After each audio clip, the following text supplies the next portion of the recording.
En 2004, el banco no se dio por vencido. Cuando llegó Arias al poder en 2006, el presidente ejecutivo no era exactamente un desconocido del organismo de Washington. Pero ya sabemos lo que pasó después.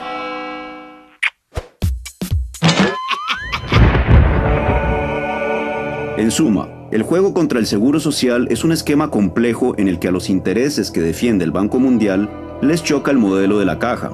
El banco presiona mediante su palanca económica a los gobiernos para no apoyar el seguro, y los gobiernos, a su vez, colocan a presidentes ejecutivos que no la defienden de esos gobiernos y permiten más bien todo tipo de abusos que favorecen a gremios o sectores privados a costa del seguro. Pero algo es definitivo. A largo plazo, la mano del banco, la que a fin de cuentas dicta muchas de las reglas del juego, es la que tiende a ganar.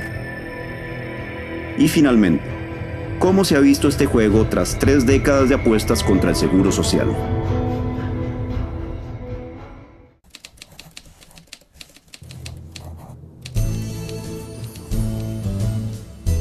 Para reconstruir lo sucedido, contaremos con la gentil colaboración del Teatro Forense de la Universidad de Costa Rica, que con mórbido histrionismo personificará a sus principales protagonistas: la sufrida caja, el pícaro gobierno de turno, su obediente enlace, el presidente ejecutivo, y por supuesto el asegurado común.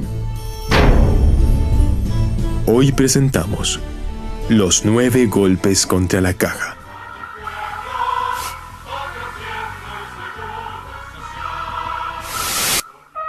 En teoría, los gobiernos de turno deben ser los principales guardianes de la caja. Constitucionalmente, incluso se establece que si el seguro tuviera déficit, el Estado debe cubrir la pérdida. En la realidad, los gobiernos ni siquiera le han dado a la caja lo que por ley deben darle. Y el primer problema no fueron las deudas, sino la manipulación del monto que debería pagar el Estado. Veámoslo así. Para 1981, durante el gobierno de Rodrigo Carazo, se estableció que el Estado debía pagar un 3,25% sobre cada salario para el seguro de salud, tratando de equilibrarlo con el 6,75% que debían aportar patronos y el 4% que debían aportar los trabajadores. En 1983, durante el gobierno de Luis Alberto Monge, se bajó el aporte del Estado al 1,25%.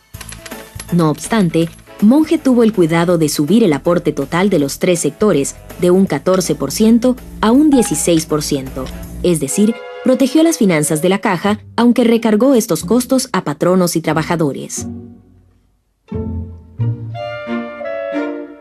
Pero esta austeridad se agudizó cuando en 1986 llegó a la presidencia, adivinen quién.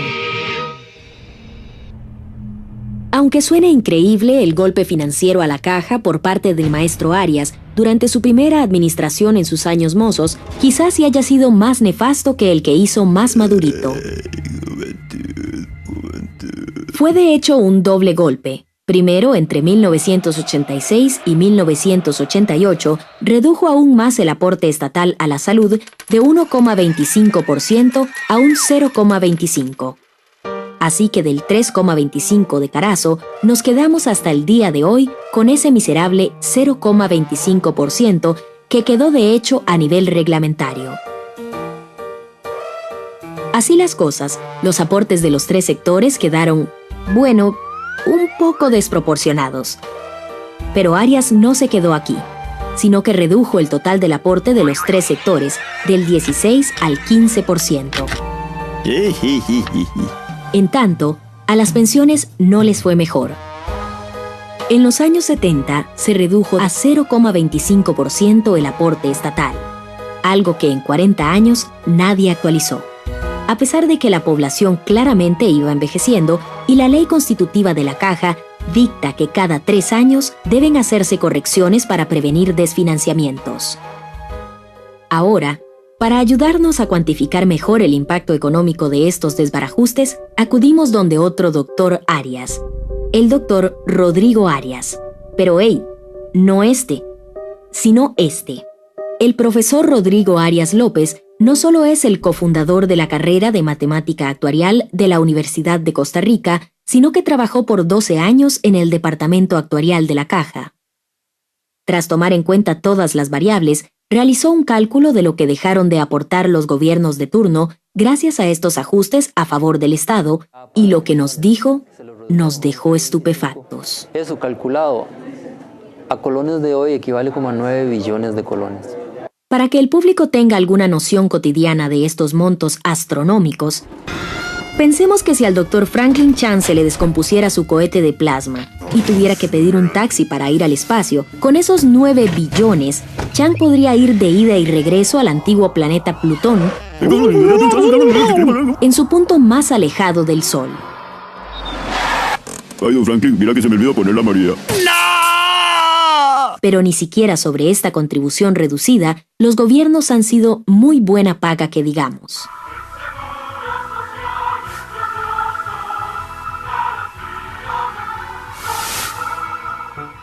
Los gobiernos de turno no solo han evadido su aporte sobre cada salario, sino que además no pagan sus deudas, en especial las que deben al tercer pilar de la caja tras salud y pensiones, a saber, el régimen no contributivo, que protege a indigentes, huérfanos y ancianos que nunca cotizaron.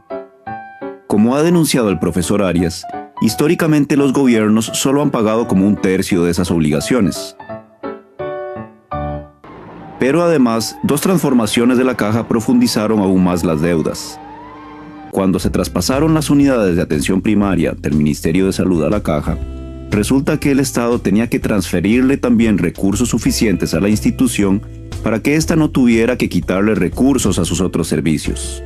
Como se imaginarán, el Estado nunca le dio ese dinero a la caja, lo cual se traduce hoy en una deuda en el orden de los 800.000 millones de colones. Una segunda situación ocurrió cuando en el año 2000 se aprobó que se le pasaran a la caja el 15% de las ganancias de las otras instituciones autónomas del país. Resulta que por más de 10 años esto sencillamente se ignoró, y el resultado fue que la institución dejó de percibir otros 359.000 millones de colones. Ahora, tras la crisis, el gobierno anunció que su perro amarrado con la caja era de unos 134.000 millones de colones. Pero de acuerdo con el doctor Arias López, el perro era un San Bernardo colosal de 4.5 billones de colones. Pero lo peor es que cuando el gobierno se decide a pagar, no lo hace con dinero. Lo que suele hacer es darle a la caja una gallina culeca. Esta gallina son los famosos bonos del Estado, o sea, títulos financieros que los inversionistas compran por sus intereses. Pero para convertir a la gallina culeca en platica real, la caja debe primero llevarla al mercado para venderla. El problema es que esto a veces no ocurre o ocurre muy tarde, como sucedió en 2012, cuando la institución debió endeudarse con 2 bancos por 35.000 millones de colones para atender gastos urgentes. Pero además esos bonos la caja no los pudo vender, no los pudo colocar en el mercado y se vio obligada por primera vez en la historia financiera de los seguros sociales a pedir un crédito bancario para hacerle frente a gastos ordinarios, que tiene un costo para la caja de 600 millones de colones solo en intereses. Tomando en cuenta todas las rebajas, deudas y ajustes, lo que ha dejado de aportar el Estado a la caja desde 1982 son unos colosales 20 billones de colones. De estos, unos 5 billones habrían sido recargados a patronos y trabajadores y 15 habrían dejado de entrar efectivamente a la institución.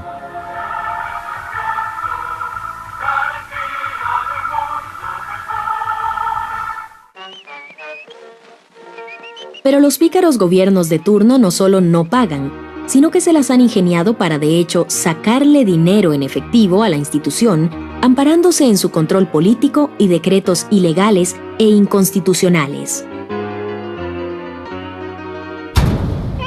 Y para ello también usan la herramienta de los bonos. Veámoslo así. Cuando el Estado emite bonos, es básicamente porque necesita dinero en efectivo. Resulta que el mayor prestamista del Estado mediante la compra de bonos, pues es la misma caja.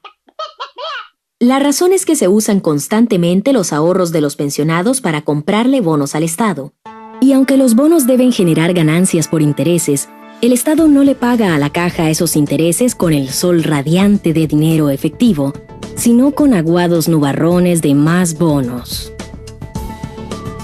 El resultado es que el Estado casi nunca mete efectivo a la caja, pero saca todo el efectivo que quiere de ella. Y tanto se ha abusado de esta dispensadora de efectivo que hoy día un 90% de las inversiones de los pensionados se han colocado como compra de bonos del Estado, es decir, 1,1 billones de colones. Riesgoso, puesto que si algún día el Estado presenta insolvencia, el dinero de los pensionados podría desaparecer. Este relajo empezó desde los años 80, cuando se dio una particularidad.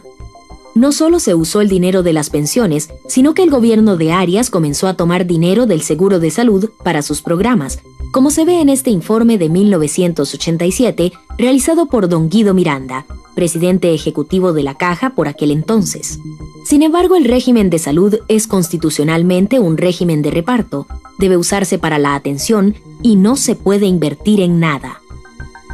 Le preguntamos a don Guido cómo había ocurrido esto y no pareció acordarse bien que él mismo avaló esas transferencias. Pero, perdón, don Guido, entonces esto, digamos, que está aquí, que de alguna manera aparecen transferencias de la Caja al Estado, fue una excepción. Pues habría que revisarlo a ver en qué consistió en su momento eso, porque normalmente en el presupuesto eso no ocurre. La verdad, mejor que ni se acordara.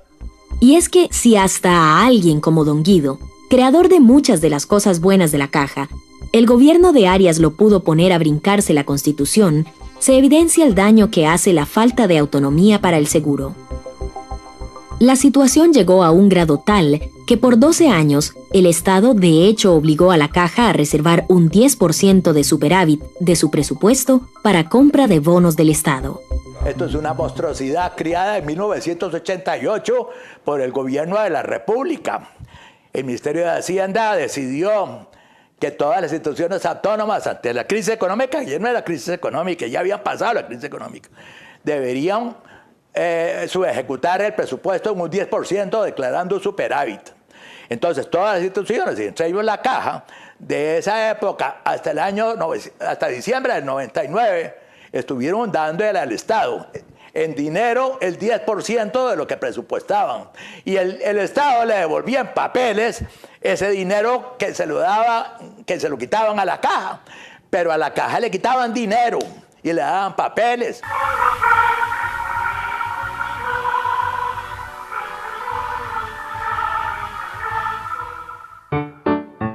Resulta que los directivos de la Caja dejaron que se acumulara una deuda considerable también de los aportes de patronos inescrupulosos y en menor medida de trabajadores, sobre todo independientes. Aunque no es un monto fácil de cuantificar, la Contraloría General de la República realizó un estudio que determinó que entre 2000 y 2012 la evasión a salud y pensiones estaba cerca de los 4.5 billones de colones. Ahora bien, ningún país con seguro tiene evasión cero, pero hay grados distintos de lucha contra este fenómeno. La Caja cuenta para ello con un departamento de cobro. Sin embargo, la reducción de las evasiones ha sido harto ineficiente, en lo que parece ser una mezcla de inoperancia y desidia de las autoridades.